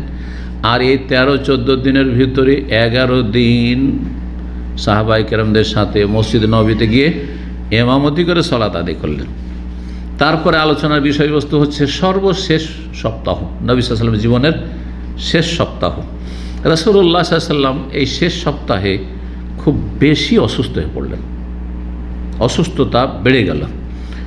তখন আর চলাফেরা করতে পারছেন না, খুব বেশি অসুস্থ। বিবিরাকে জিজ্ঞেস করেন, যার পালা থাকে, পালা চলছে এখনও কিন্তু পালা বদল চলছে, এক বাড়ি থেকে আরেক বাড়ি, এক কক্ষ থেকে আরেক কক্ষ, একজন স্ত্রীর বাড়ি থেকে আরেকজন স্ত্রীর বাড়ি যাচ্ছেন একদিন করে, কিন্তু আর শরীর চলছে না। ওই সময় যার বাড়িতে যাচ্ছেন নবী সাল্লাল্লাহু আলাইহি ওয়াসাল্লাম জিজ্ঞাসা করছেন, আইনা আনা গাদান, আচ্ছা বলো তো কালকে কার পালা আছে, কালকে কার পালা আছে, কালকে কার বাড়ি যাব, কালকে কার বাড়িতে থাকবো বলো তো। নবী সাল্লাল্লাহু আলাইহি ওয়াসাল্লামের বিবিগণ বলছেন রাদিয়াল্লাহু তাআলা আনহুন্না উম্মাহাতুল মুমিনিন, যে আমরা তার উদ্দেশ্যটা বুঝতে পারলাম। কারণ তিনি ছটফট করছেন মা আয়েশা রাদিয়াল্লাহু তাআলা আনহার বাড়ি যাওয়ার জন্য, কারণ সবচেয়ে ছোট স্ত্রী, আর অল্প বয়স, মাত্র 18 বছর বয়স হয়েছে, 18 বছর বয়স হয়েছে মাত্র। তো আর অসুস্থতা এত বেড়ে গেছে যে হয়তো আর আয়েশার সাথে দেখার সুযোগই পাবো না, হয়তো শেষ দেখাটা হবে না। আর বাকি স্ত্রীরা তো কেউ বিধবা ছিলেন, আর কেউ তালাকপ্রাপ্তা ছিলেন। তো একসাথে 9 জন একত্রিত হয়েছেন। নবী সাল্লাল্লাহু আলাইহি ওয়াসাল্লাম শুধু এই কথাটি বারবার বলছেন। উম্মাহাতুল মুমিনিনরা বুঝতে পেরেছেন নবী সাল্লাল্লাহু আলাইহি ওয়াসাল্লামের উদ্দেশ্য, যে আপনি ইয়া রাসূলুল্লাহ, আপনি এই কথা বলতে চাইছেন যে আয়েশার পালা কখন আসবে? পালা আসার কোনো প্রয়োজন নেই, আপনি আজকে চলে যান। আজকে যার পালা ছিল তিনি বললেন যে না, আর আমাদের কাছে থাকা লাগবে না। আরও যারা ছিলেন উপস্থিত তারা সবাই বললেন যে আমরা সবাই আমাদের পালা দিয়ে দিলাম আয়েশাকে, যে কয়দিন আছেন আপনি যতদিন ভালো মনে করেন আপনি মা আয়েশা রাদিয়াল্লাহু তাআলা উম্মুল মুমিনিনের কাছেই গিয়ে তার বাড়িতে কাটান। অনুমতি দিলেন, সবাই চলে গেলেন, কিন্তু নিজে আর চলতে পারছেন না। তখন 2 জন সাহাবী, ফজল ইবনে আব্বাস রাদিয়াল্লাহু তাআলা আনহুর ছেলে ফজল, নবী সাল্লাল্লাহু আলাইহি ওয়াসাল্লামের চাচাতো ভাই হচ্ছে ফজল একজন, আর আরেকজন হচ্ছে আব্দুল্লাহ বিন আব্বাস। আব্দুল্লাহ বিন আব্বাস বেশি প্রসিদ্ধ। আব্বাসের তাহলে 2 ছেলে সাহাবী। এই ফজল বিন আব্বাস খুব সুন্দর সুঠাম মানুষ ছিলেন, খুব লম্বা এবং খুব সুন্দর ছিলেন, এই জন্য বিদায় হজের সময় নবী সাল্লাল্লাহু আলাইহি ওয়াসাল্লাম দেখছেন যে এক মহিলা মাসলা জিজ্ঞাসা করতে এসেছে, খাস বংশের মহিলা মাসলা জিজ্ঞাসা করতে এসেছে, আর চেহারা খোলা ছিল। তো কোনো মহিলার চেহারা খোলা মানে এই নয় যে সাহাবীরা সবাই চেহারা খুলে থাকতো। তিনি মদিনার ছিলেন না, তিনি বাইরে থেকে হজে এসেছেন, তিনি হয়তো এতটুকু মাসলা জানেন না, অথবা হয়তো এটা ভুল বুঝে, মানে আজকাল অনেক মহিলারা, পর্দানাসীন মহিলারা ভুল বুঝে যে হেরামের অবস্থায় চেহারা ঢাকা চলে না, সুতরাং চেহারা খুলে দেয়, অনেকে ভুল বুঝে। আসলে কথাটি ভুল, বেগানা পুরুষ তাহলে তখনও ঢেকে নিতে হবে। যাই হোক, চেহারা খোলা ছিল, মাসলা জিজ্ঞেস করছেন। মহিলাও খুব সুন্দরী, আর ফজল ইবনে আব্বাস তো খুব সুন্দর মানুষ, সুঠাম মানুষ, একবারে টল ফিগার। তো আব্বাস রাদিয়াল্লাহু তাআলা ওর দিকে তাকাচ্ছে, আর মহিলা ওর দিকে তাকাচ্ছে। তাহলে ছেলেদেরও আকর্ষণ আছে আর মেয়েদেরও আকর্ষণ আছে।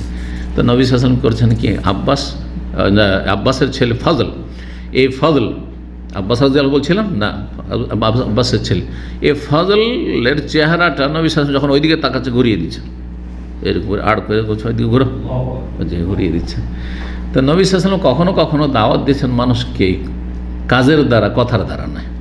কথা বলছেন না, এই মহিলার দিকে তাকাচ্ছ কেন তুমি, বা তাকাইতে হয় না, অতি বুঝে নেবে যে এই কাজটা করতে হবে না, চেহারা তার ফিরিয়ে দিচ্ছে।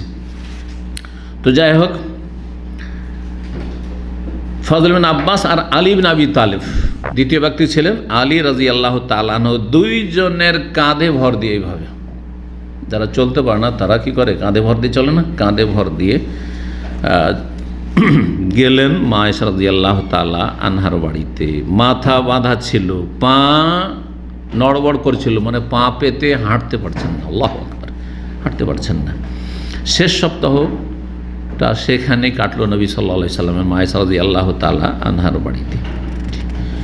আয়েশা রাদিয়াল্লাহু তাআলা আনহা এই সময়গুলোতে যেসব সূরাগুলি রয়েছে আল্লাহর কাছে আশ্রয় কামনা করার জন্য, সূরায়ে ইখলাস, ফালাক, নাস, এই সূরাগুলি পড়তেন। আর যেসব দোয়াগুলি নবী সাল্লাল্লাহু আলাইহি ওয়াসাল্লাম থেকে মুখস্থ রেখেছিলেন সেই দোয়াগুলি অসুস্থতার সময় সেই দোয়া পড়ে ফুঁক দিতেন নবী করিম সাল্লাল্লাহু আলাইহি ওয়াসাল্লাম কি।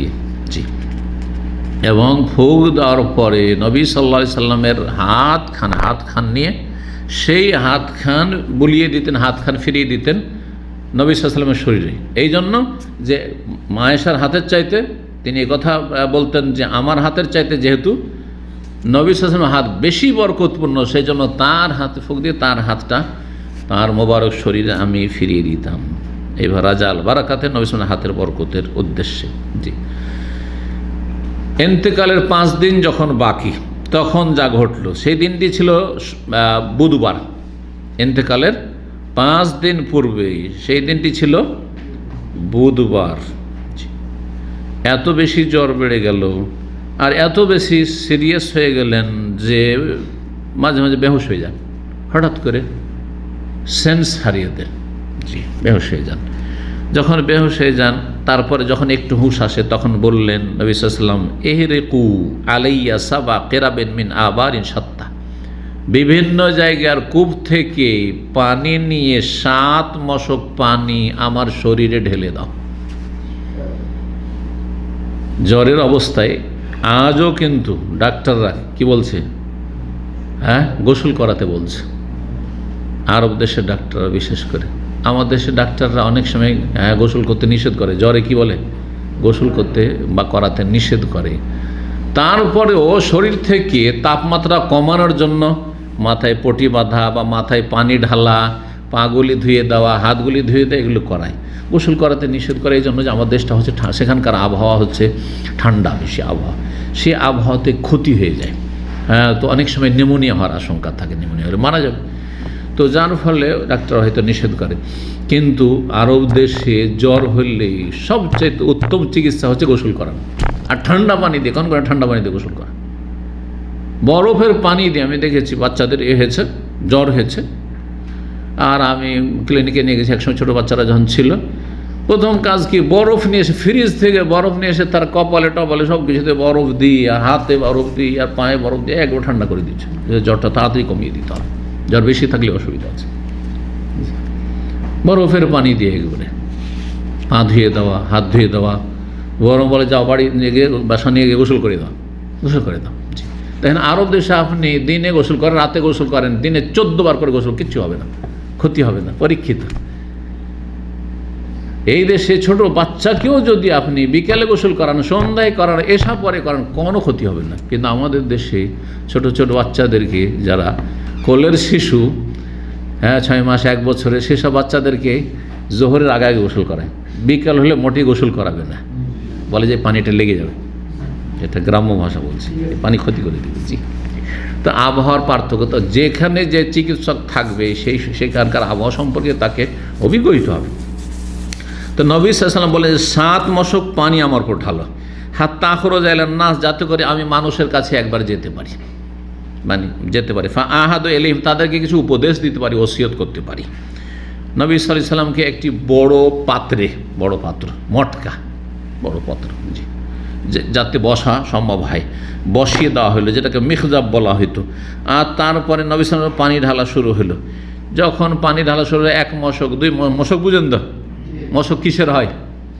চামড়ার হয়। কিসের থেকে ওইটা হয়?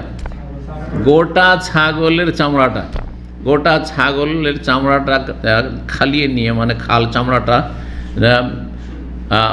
ছড়িয়ে নিয়ে তারপরে কি করা হয়, সেলাই করে দেওয়া। এই গলা এখানে আছে, গলা থেকে শুরু করে একদম সেলাই করে দেওয়া হলো, পাগুলো সেলাই করে দেওয়া, সেলাই করে দেওয়া হয়েছে।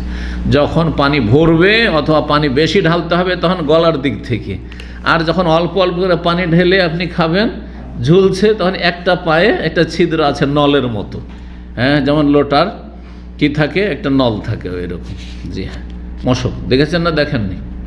যখন চামড়াতে তো গন্ধ হয়ে যাওয়ার কথা, তো পানি থাকে কী করে, গন্ধ হয়ে যায় না? পানিটা খারাপ হয়ে যাবে না, বা চামড়াটা পচে যাবে না? হ্যাঁ, কি জানা আছে? চামড়া শুধু শুকাইলে হবে না, চামড়াকে আপনি শুকানো, চামড়া শোধন করার ব্যবস্থা আছে, যেটাকে দেবাগাত বলা হয় আরবি ভাষায়, হাদিসের ভাষায় দেবাগাত বলা হয়। যখন চামড়াটাকে শোধন করে নেবেন, যারা চামড়ার কাজ করে তারা এই সম্পর্কে ভালো জানে যে কী দিয়ে করতে হয়। এদের অঞ্চলে দেখতাম এত গন্ধ, এই অঞ্চল দিয়ে যখনই আমরা আমাদের বাড়ি যেতে হতো এদের ওই রোড দিয়ে, আর দুই দিকে এদের যে এলাকার লোকেরা সব চামাড়িয়া, ওরা কি বলে চামাড়িয়া, মানে চামড়ার ব্যবসা করা। তো এরা ওই চামড়াগুলি কিনে নিয়ে আসতো, আর নিয়ে আসার পরে রোডের চারদিকে যেমন ধান শুকায়, হ্যাঁ মানুষ, আর খড়কুটা শুকায়, তাই না, ওই রকম করে এরা চামড়া শুকায়, চামড়া দিয়েছে, আরও লবণ ছিটিয়ে দিয়েছে, আরও কী দেয়, বড়ই পাতা আরও কী দিয়ে করে। যাই হোক, তো দাবাগাত করে সেই মশক তৈরি করা, মশক থেকে মশকের পানি ঠান্ডা থাকে, মশকের পানি ঠান্ডা থাকে। এখন পর্যন্ত যারা মরুভূমিতে, যাদের যেখানে ফ্রিজের ব্যবস্থা নেই, বিদ্যুৎ নেই, এমন আছে না এলাকা, মাজরা আছে যেখানে লাইন নেই হয়তো, অথবা বকরি ছাগল নিয়ে আছে, উঁট নিয়ে আছে, তো মশক নিয়ে বেড়ায়, মশক। তো মশক থেকে যখন পানি এভাবে ঢালা হলো নবী সাল্লাল্লাহু আলাইহি ওয়াসাল্লামের ওপর, তখন কিছুটা স্বস্তি বোধ করলেন, আর বললেন যে হাসবকুম হয়ে গেছে, যথেষ্ট। হাসব মানে হচ্ছে যথেষ্ট, হাসবুনাল্লাহু ওয়া নি'মাল ওয়াকিল, আল্লাহ আমাদের জন্য যথেষ্ট। হ্যাঁ, নবী সাল্লাল্লাহু আলাইহি ওয়াসাল্লাম একটু স্বস্তি অনুভব করলেন, মসজিদে যেতে চাইলেন, মসজিদ গেলেন, মাথা বাঁধা ছিল, শক্তপটি দিয়ে মাথা বাঁধা ছিল, মেম্বারের উপরে বসলেন এবং জনগণের উদ্দেশ্যে ভাষণ দিলেন। চারিদিকে লোকেরা, জনগণ বড় আগ্রহের সাথে, নবী সাল্লাল্লাহু আলাইহি ওয়াসাল্লাম কয়েকদিন থেকে আসতে পারেননি, একত্রিত হয়েছেন সাহাবায়ে কেরামগণ। নবী সাল্লাল্লাহু আলাইহি ওয়াসাল্লাম এই 5 দিন যখন বাকি, সেই সময় এই কথাটি ইমাম শাইখুল ইসলাম মুজাদ্দিদ মুহাম্মদ আব্দুল্লাহ রাহিমাহুল্লাহ উল্লেখ করেছেন যে নবী সাল্লাল্লাহু আলাইহি ওয়াসাল্লাম শিরক কুফরি থেকে, কবর মাজার পূজা থেকে ইন্তেকালের 5 দিন পূর্বেও সতর্ক করেছেন, 3 দিন পূর্বেও সতর্ক করেছেন, 1 দিন পূর্বেও সতর্ক করেছেন, আর ইন্তেকালের দিন সতর্ক করেছেন। সুবহানাল্লাহ, কত তাহলে ভয় ছিল যে মুসলিম জাতি মূর্তি পূজা করবে না কিন্তু মাজার পূজা করবে, দুর্গা পূজা হয়তো করবে না কিন্তু দুর্গা পূজায় লিপ্ত হয়ে যাবে, যার ফলে নবী সাল্লাল্লাহু আলাইহি ওয়াসাল্লাম বারবার করে অসুস্থ অবস্থায় সতর্ক করছেন, কারণ এতে ঈমান ইসলাম হারিয়ে যাবে, ঈমান ইসলাম নষ্ট হয়ে যাবে। সুতরাং কোনো ফরজ নফল আমল কাজে আসবে না, জাহান্নামে যেতে হবে, মুশরিক হয়ে যেতে হবে আল্লাহর সামনে। তো নবী সাল্লাল্লাহু আলাইহি ওয়াসাল্লাম এই 5 দিন যখন বাকি, যে ভাষণটি দিয়েছিলেন, বলছিলেন লানাতুল্লাহি আলাল ইয়াহুদি ওয়ান নাসারা, তার একটি অংশ ছিল গুরুত্বপূর্ণ আকীদার অংশ, তাওহীদের অংশ। আল্লাহর লানত হয়েছে, বা লানত হোক, হয় বদদুয়া আর না হলে সংবাদ, দুটোই হতে পারে, খবরিয়া হতে পারে, ইনশা হতে পারে। ইহুদি এবং খ্রিস্টানদের উপর লানত হোক, অভিশাপ হোক আল্লাহর, বা লানত হয়েছে কিসের জন্য? ইত্তাখাযু কবুর আম্বিয়াহি মাসাজিদা, কারণ তারা তাদের নবী রসুলগণের কবরকে সেজদার স্থানে পরিণত করেছে, নবী রসুলের কবরের ওপর মসজিদ তৈরি করেছে আর কবরে সেজদা করেছে। এক তো মসজিদ তৈরি করা একটা অপরাধ, এটা একটা অর্থ হইতে পারে, আর একটি অর্থ হচ্ছে যে মসজিদ তৈরি না করলেও কবরকে সামনে করে কবরকে সেজদা করা শুরু করেছে। মাজার পূজা শুরু হয়েছে প্রথম নবীর কবর পূজা, নবীর কবর পূজা প্রাচীন যুগে ইহুদি নাসারারা শুরু করেছে, আর সেটাই চলে গেছে কোথায়? ভারত উপমহাদেশে সুফিদের মধ্যে, এই পীর মুরিদের ব্যবসায়ীদের মধ্যে। যখন তাদের পীর মারা গেছে তখন কবরকে আর সাধারণ করে রাখেনি, পাকা করেছে, আর পাকা করে ধীরে ধীরে সেই কবরকে সেজদা করা শুরু করেছে। তাহলে এই ধর্ম কোরআন হাদিস থেকে আসেনি, এ মাজার পূজা ধর্ম মদিনা মক্কা থেকে যায়নি, এ মাজার পূজা ধর্ম কোত্থেকে এসেছে? ইহুদি খ্রিস্টানদের ধর্ম থেকে এসেছে। বুঝার তৌফিক দান করুন আল্লাহ রাব্বুল আলামিন। অন্য রিওয়ায়াতে রয়েছে কাতালাল্লাহুল ইয়াহুদ ওয়ান নাসারা, ইহুদি নাসারাদের আল্লাহ সর্বনাশ করুক। কাতালা মানে লড়াই করুক, লড়াই করা, আল্লাহ লড়াই করা মানে আল্লাহ কি করুক? ধ্বংস করুক, ধ্বংস করুক আল্লাহ রাব্বুল আলামিন ইহুদি খ্রিস্টানদেরকে। কাতালাল্লাহুল ইয়াহুদ ওয়ান নাসারা, এটা হচ্ছে বদদুয়া। আগে বলেছি এই রকম যেগুলো দোয়া রয়েছে, সেটা দোয়া যদি হয় তাহলে এইভাবে অর্থ হবে, আর না হইলে খাবরিয়া মানে নবী সাল্লাল্লাহু আলাইহি ওয়াসাল্লাম সংবাদ দিচ্ছেন ইয়াহুদি নাসারাদেরকে আল্লাহ ধ্বংস করেছেন। ধ্বংস, সবচেয়ে বড় ধ্বংস হচ্ছে ঈমান ধ্বংস হয়ে যাওয়া। ধ্বংস এই নয় যে আপনি ধ্বংস হয়ে গেলেন, আপনার ছেলে মেয়ে ধ্বংস হয়ে গেল, এটা বড় ধ্বংস নয়। যদি ঈমান নিয়ে মরতে পারেন তো শহীদ, ধরেন পুরো ফ্যামিলি শেষ কিন্তু ঈমানের অবস্থায়, তাহলে শহীদ, জান্নাতি, ঠিক কিনা? কিন্তু সবচেয়ে বড় ধ্বংস হওয়া হচ্ছে ঈমান ধ্বংস হয়ে যাওয়া। ঈমান ধ্বংস মানে জাহান্নামী, স্থায়ী জাহান্নামী। তো ইহুদি নাসারা স্থায়ী জাহান্নামী, তাদের সবচেয়ে বড় সর্বনাশ হচ্ছে যে তাদের ঈমান আমল ধ্বংস হয়ে গেছে, তাওহীদের জায়গায় শিরক কুফরি দখল করে নিয়েছে তাদের। ইহুদি নাসারাদের সর্বনাশ হোক বা ইহুদি নাসারারা ধ্বংস হয়েছে কেন? ইত্তাখাজু কবুরা আম্বিয়া মাসাজিদা, তাদের নবীদের কবরগুলিকে তারা সেজদার স্থানে পরিণত করেছে। হাদিস সহিহ বুখারীতে রয়েছে। আর একটি রিওয়ায়াত রয়েছে মুয়াত্তা মালিকে 416 নম্বর হাদিস। নবী সাল্লাল্লাহু আলাইহি ওয়াসাল্লাম ওই সময় আরও সতর্ক করেছেন, লা তাত্তাখিযু কবরি ওয়াসানান ইউবাদ, আমার কবরকে তোমরা প্রতিমা, পুতুলের মতো, মূর্তির মতো পূজা শুরু করে দিও না। লা তাত্তাখিযু কবরি, আমার কবরকে তোমরা পূজনীয় বানিয়ে দিও না, আমার কবর পূজা শুরু করে দিও না। ওয়াসান, ওয়াসান আর সানাম, সানাম শুধু মূর্তিকে বলা হয়, প্রতিমা পূজাকে বলা হয়।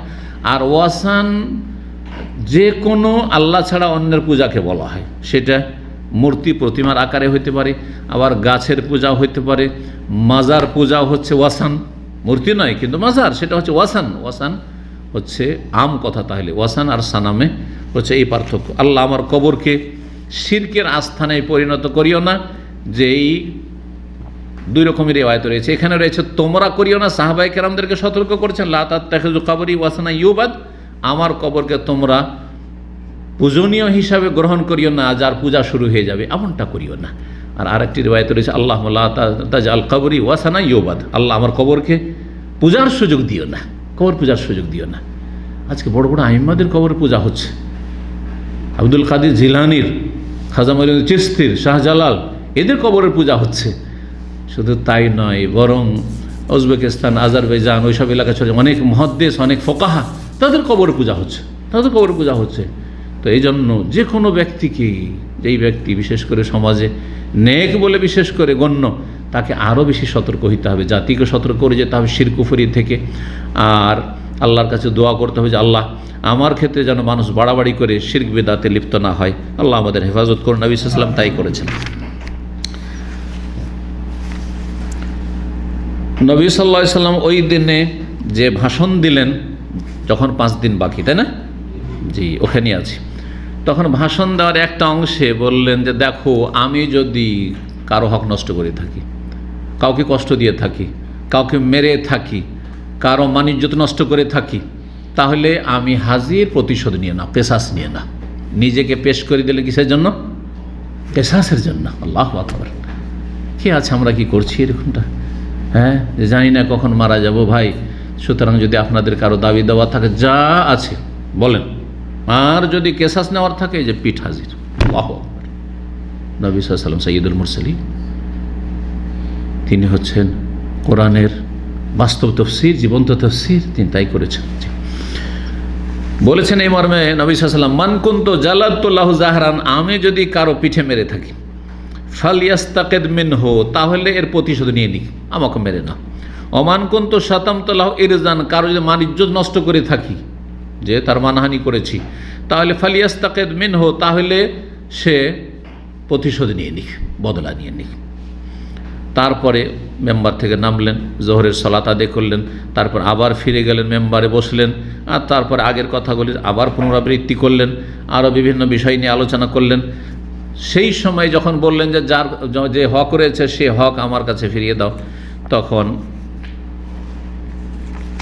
কি প্রশ্ন আছে? আচ্ছা, ঠিক আছে। তখন একজন ব্যক্তি বললেন যে ইন্নালি ইনদাকা সালাসাতা দারাহিম, আপনি যখন বললেন যে কোনো পাওনা দাওনা কাউরি আছে নাকি, হক আছে নাকি, তো আমি আপনার কাছে 3টা দিরহাম পাবো, হয়তো আপনি ভুলে গেছেন। 3টা দিরহাম, আমি দিরহাম মানে রৌপ্য মুদ্রা, রূপার টাকা, 3টে টাকা পাবো। ফাকালা, নবী সাল্লাল্লাহু আলাইহি ওয়াসাল্লাম বললেন, আতিহিয়া ফজল, চাচাতো ভাই ফজলকে বললেন যে ফজল, তুমি ওই 3টা টাকা দিয়ে দাও। 3টি দিরহাম পাবে, ওকে দিয়ে দাও। তারপরে আনসারীদের সম্পর্কে সাহাবায়ে কেরাম মুহাজিরিন আনসারদেরকে বিশেষভাবে উপদেশ দিলেন যে তাদের সাথে তোমরা ভালো আচরণ করিও। কারণ নবী সাল্লাল্লাহু আলাইহি ওয়াসাল্লামের ইন্তেকালের পরে খোলাফায়ে রাশেদিনের জামানাটা তো ভালোই গেছে, স্বজন প্রীতি হয়নি, আবু বকর, ওমর, ওসমান, আলী। কিন্তু তারপরে দেখেন নেতৃত্ব সবসময় তো থেকেছে মুহাজিরিনদের ভিতর, তাই না? আবু বকর, ওমর, ওসমান, আলী, তারা কি মুহাজির না আনসার? মুহাজিরিন। তো নেতৃত্ব কার কাছে? মুহাজিরিনদের কাছে। সুতরাং তাদের জন্য নসিহত, যদিও সেই যুগে স্বজন প্রীতি হয়নি, কিন্তু তারপরে যখন উমাইয়াদের কাছে খেলাফত আসলো তখন তো স্বজন প্রীতি কিছু না কিছু হইতে লেগেছে। আর তারপরে মুআবিয়ার তার যুগটা তো অনেক ভালো ছিল, কিন্তু তারপরে যখন ইয়াজিদের যুগ শুরু হইলো তখন যে জুলম অত্যাচার, আরও স্বজন প্রীতি আর নিজের বংশকে উদ্ধার করে দেওয়া, এই যে নেতাদের স্বভাব, সেটা ধীরে ধীরে আরও বেশি বেড়ে গেছে, খুব বেশি, আরও বেশি বাড়তে থাকে আব্বাসীদের যুগে। তারপরে 132-এর পর আব্বাসীর আসলো 656 পর্যন্ত ছিল, তাও মুহাজিরিনদের বংশে, তাই না?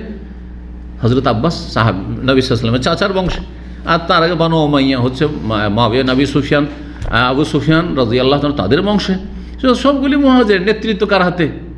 ইসলামের ইতিহাসে সারা জীবন নেতৃত্ব হচ্ছে মুহাজির। আনসাররা কখনো পদ পায়নি, নেতৃত্ব তেমন পায়নি, পেলে ছোটোখাটো।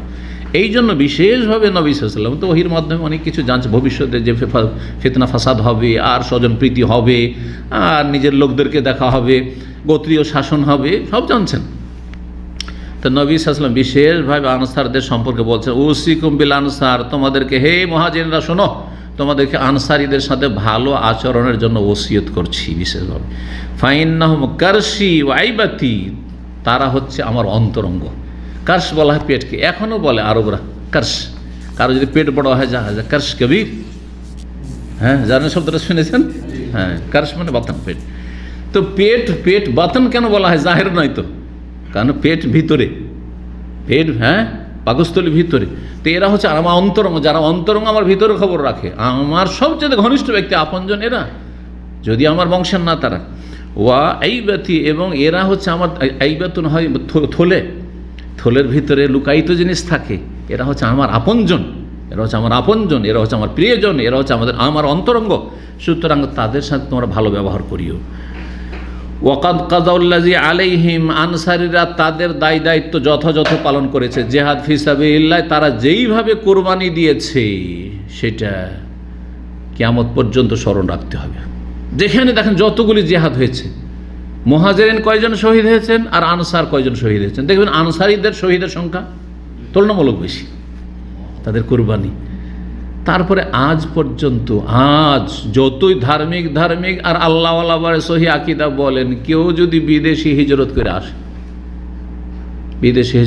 আসে, ও রিফিউজি, মাঝে মধ্যে বলবেন, মুখে ফুটে না বললো ভিতরে ও তো বিদেশি হতো, 40 বছর 50 বছর হয়ে গেছে, তারপরও বিদেশিও, আমাদের দেশীয় না, অন্য দেশের। আজ মুহাজিরিন যারা করাচিতে চলে গেছে, বহু বাঙালি সেখানে আছে, ফেসে আছে, বহু বাঙালি ইচ্ছা করে আছে, কেউ অনিচ্ছা করে, যা আছে মোট কথা। আর তারপরে সেখানে অনেক ভারতীয়রা, উর্দু ভাষীরা হিজরত করে এসে আজ পর্যন্ত সে মুহাজিরিন হয়ে থাকলো, আনসারদের সাথে আর মিলতে পারলো না। এ বর্তমান যুগের আনসার, ঠিক না?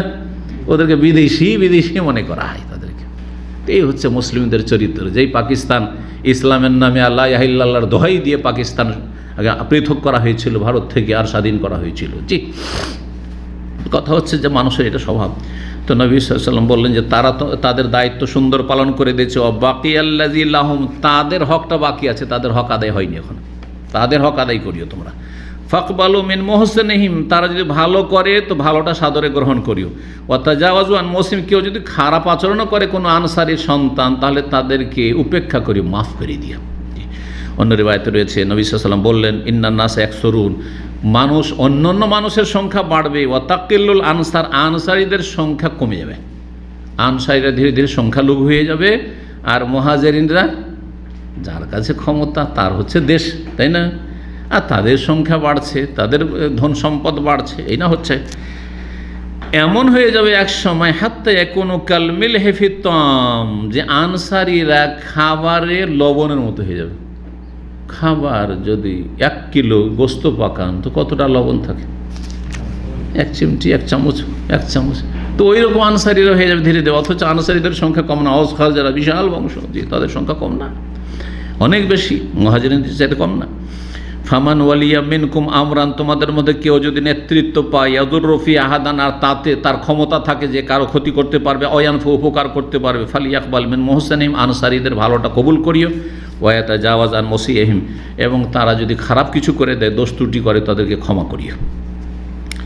তারপরে এই হাদিস রয়েছে সহিহ বুখারীতে, সহিহ মুসলিমে রয়েছে, ফাজাইলুল আনসারে রয়েছে, মানাকিবুল আনসার, ফাজাইলুস সাহাবাতে রয়েছে সহিহ মুসলিমে, আর সহিহ বুখারীতে মানাকিবুল আনসার রয়েছে।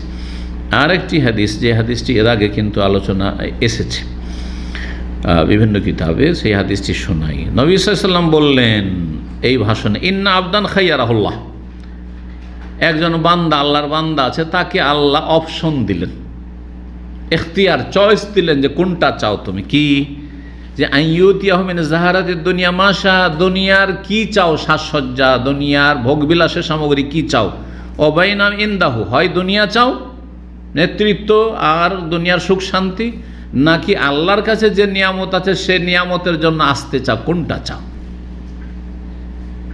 এখতিয়ার দিলেন। ফাখতারা মাইন্দাহু, কিন্তু সেই বান্দা এমন বান্দা যিনি আল্লাহর কাছে যে নিয়ামত রয়েছে সে নিয়ামতকে চয়েস করে নিলেন। অর্থাৎ উদ্দেশ্য ছিল যে আমাকে এখতিয়ার দেওয়া হয়েছে, দুনিয়ায় আরও থাকতে চাও, ভোগ বিলাস করতে চাও, আরও দুনিয়ার নিয়ামত ভোগ করতে চাও, নাকি আল্লাহর কাছে পারলৌকিক উত্তম প্রতিদান আর মহাপুরস্কার জন্য আসতে চাও, মানে মরণকে চাও না বেঁচে থাকতে চাও, সোজা কথায়। তো নবী সাল্লাল্লাহু আলাইহি সাল্লাম সেই বান্দা, তিনি বললেন যে আল্লাহ আমি আর দুনিয়াতে থাকতে চাই না, তোমার কাছে যা আছে তাই চাই আমি। সাহাবীরা কিন্তু এই কথা শোনার পর বুঝতে পারেননি, একমাত্র আবু বকর সিদ্দিক আর আবু বকর সিদ্দিক বুঝেছেন। আবু সাঈদ খুদরি বর্ণনাকারী, তিনি বলছেন ফা বাবা আবু বকর, এই কথা শুনে আবু বকর সিদ্দিক রাদিয়াল্লাহু আনহু কাঁদতে শুরু করেছেন। শুনেছেন এর রিওয়ায়াত? না, এর আগে শুনিয়েছি মনে হয়, কোনো প্রশ্ন হয় সিরাতে, না হয় বুখারীতে শুনিয়েছি। আবু বকর সিদ্দিক রাদিয়াল্লাহু কাঁদতে শুরু করেছেন আর বলে ফাদাইনা কাবি আবাইনা উম্মাহাতানা, আমাদের বাপ মা পূর্বপুরুষ সবাইকে আপনার জন্য উৎসর্গ করেছি ইয়া রাসূলুল্লাহ। ফাআজাবনা লাহু, তার কান্না দেখে তো আমরা অবাক হইলাম যে আবু বকর কি রে, কান্না কেন শুরু করলো? নবী সাল্লাল্লাহু আলাইহি ওয়াসাল্লাম বলছেন যে একটা লোককে আল্লাহ বলছেন যে তো দুনিয়ার নিয়ামত চাও না আল্লাহর কাছে যে নিয়ামত আছে সেটা চাও। তো তিনি আল্লাহর কাছে যে নিয়ামত আছে সেটা চেয়েছেন। তো এটাতে কী বুঝলেন উনি যে কাঁদতে শুরু করলেন? এটা তো খুশির ব্যাপার, তাই না? কিন্তু আবু বকর সিদ্দিক রাদিয়াল্লাহু আনহু আসল বিষয়টা কিন্তু উদ্ঘাটন করতে পেরেছেন, সাহাবীরা পারেননি।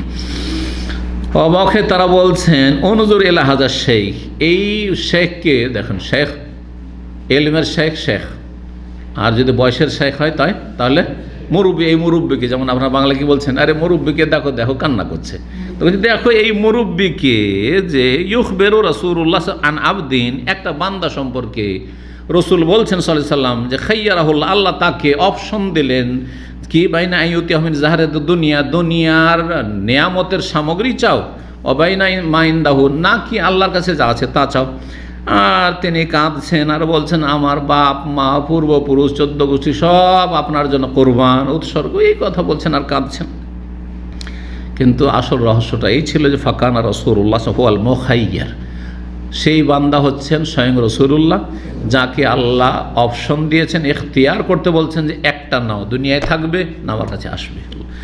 ওয়াকান আবু বকর আলামনা, আর আবু বকর সিদ্দিক রাদিয়াল্লাহু আলামানা, তিনি আমাদের মধ্যে বেশি জ্ঞানী ছিলেন, তিনি বুঝে ফেলেছেন নবী সাল্লাল্লাহু আলাইহি ওয়াসাল্লাম আর বেশি দিন আমাদের মাঝে থাকবেন না। জি, রাসূলুল্লাহ সাল্লাল্লাহু আলাইহি ওয়াসাল্লাম সেই ভাষণে বলেছিলেন ইন্না আমানান নাস আলাইহি ফি সুহবাতি ওয়া মালি আবু বকরিন, আমার সঙ্গী হওয়ার ক্ষেত্রে আর ধন সম্পদ আমার জন্য, আমার ইসলামের জন্য উৎসর্গ করার ক্ষেত্রে, কোরবানি করার ক্ষেত্রে, দান খেরাতের ক্ষেত্রে সবচেয়ে বেশি আমার ওপর অবদান রয়েছে, এহসান রয়েছে আবু বকরের। আবু বকরের চাইতে বড় এহসান কেউ আমার ওপর কেউ করে রাখেনি। সুতরাং ওয়ালাউ কুনতু মুত্তাখিযান খালিলান গায়রা রব্বি, আমার রব আল্লাহ ছাড়া যদি কাউকে অন্তরঙ্গ বন্ধু হিসাবে গ্রহণ করতাম, লাত্তাখাযতু আবু বকরিন খালিলা, তাহলে আবু বকরকে আমি অন্তরঙ্গ বন্ধু হিসাবে গ্রহণ করতাম। কিন্তু ওয়ালাকিন উখুওয়াতুল ইসলাম, ইসলামের যে ভ্রাতৃত্ব সেটা সবার সাথে আছে, আর আবু বকরের সাথে বিশেষভাবে আছে। ওয়া মাওয়াদ্দাতু, ইসলামের খাতিরে যে ভালোবাসা, দিনী ভালোবাসা সেটা আছে।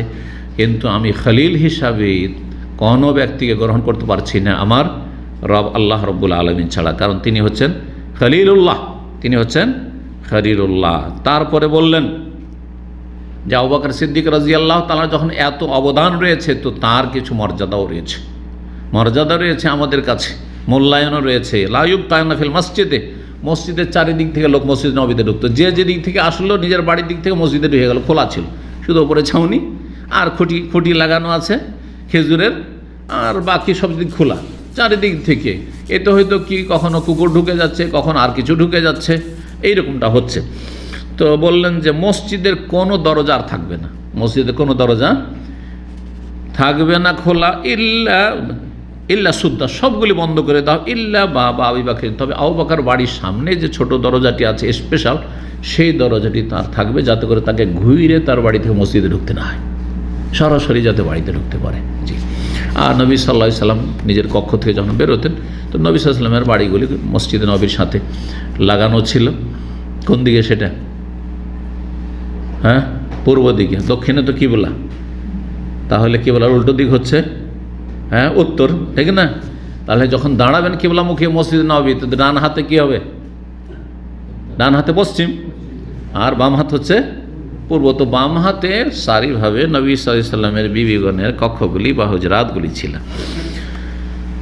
এই ছিল আলোচনা, আর ঘন্টা পার হয়ে গেছে, সুতরাং আর লম্বা করছে না। এখন আমরা পৌঁছেছি নবী সাল্লাল্লাহু আলাইহি ওয়াসাল্লাম ইন্তেকালের যখন 4 দিন বাকি, তখন কি ঘটেছিল সেখানে ইনশাআল্লাহ তাআলা আগামী সপ্তাহ থেকে সেগুলি আলোচনা করব। তাহলে আজকের পর্বটি হলো প্রথম পর্ব।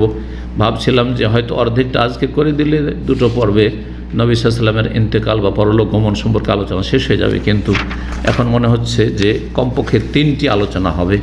আল্লাহ রাব্বুল আলামিন যেন কবুল করেন, এবং আল্লাহ রাব্বুল আলামিন যেন নবী সাল্লাল্লাহু আলাইহি ওয়াসাল্লামের ভালোবাসা এবং ভালোবাসার প্রমাণ হচ্ছে তার প্রতিটি ক্ষেত্রে অনুসরণ করা এবং কোরআন সুন্নাহ মেনে জীবনযাপন করা পুরোপুরি, এবং নবী সাল্লাল্লাহু আলাইহি ওয়াসাল্লাম যে দাওয়াত নিয়ে এসে সেই দাওয়াত বিশ্বের সমস্ত মানুষের কাছে যথাসাধ্য আপন আপন জায়গা থেকে যেভাবে যে পারেন পৌঁছিয়ে দেওয়া।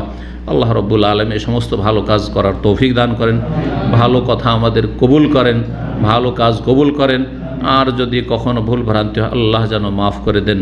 আল্লাহ রাব্বুল আলামিন যেন আমাদের রহম করেন, বালা মুসিবত দূর করেন, অসুস্থদেরকে সুস্থ করেন, যারা পেরেশানিতে রয়েছেন বা আর্থিক সংকটে রয়েছেন, কর্মহীন রয়েছেন, বা যাদের আত্মীয় স্বজন আপনজন বা যারাই এখানে সরাসরি আছেন তারা অসুস্থ রয়েছেন, আল্লাহ যেন শিফা দান করেন। আল্লাহ রাব্বুল আলামিন আমাদের দুনিয়া আখিরাত সার্বিক কল্যাণ করেন। সুবহান রাব্বিকা রাব্বিল ইজ্জাতি আম্মা ইয়াসিফুন ওয়া সালামুন আলাল মুরসালিন ওয়ালহামদুলিল্লাহি রাব্বিল আলামিন।